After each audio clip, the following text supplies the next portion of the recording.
We need to remember this word, classification. It means sorting animals based on their characteristics. The first thing that a scientist bases his classification on is whether or not the animal has a backbone or a spine. These are the 5 different classes we've been working on. We found out about fish. What makes a fish a fish? It is always in the water. It cannot live outside the water because it breathes with gills. Birds are birds because they all have feathers. Even if they don't fly, they got to have a feather to be in this class. We're going to work on amphibians today. So ask yourself, what makes an amphibian an amphibian? Reptiles are covered with scales, and they're cold-blooded animals. Next week, we'll work on mammals. Let's go back to amphibians. Do amphibians live in the water all the time? Nope. I've seen a toad jumping around in my backyard. So my backyard's not all water. I also want to take a peek and see if they've got feathers. Nope. Are they covered with scales? Nope. So what makes an amphibian an amphibian? Very interesting fact indeed. One of the reasons why I like them so much. They're super unique.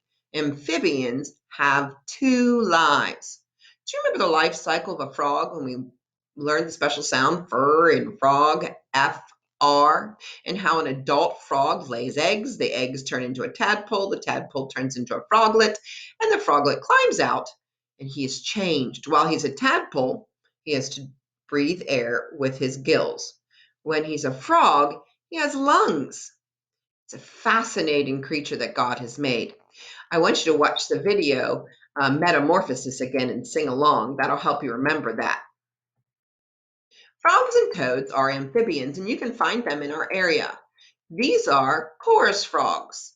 One of my past students brought me in a whole bunch one time she found in her pool when they opened it up in the springtime. Spring peepers are teeny little frogs that live in our area with a great big loud sound. American toads can be found in your backyard. Keep your eyes wide open and you'll see this grumpy little critter. Well, salamanders and newts are also amphibians. When I was a child, my favorite thing to do was to go hunt for salamanders in the creek that we lived near. They're beautiful, sweet little critters. Well, what I want to ask us next has to do with that word that we learned yesterday, habitat. That means where an animal lives and breathes and grows and thrives.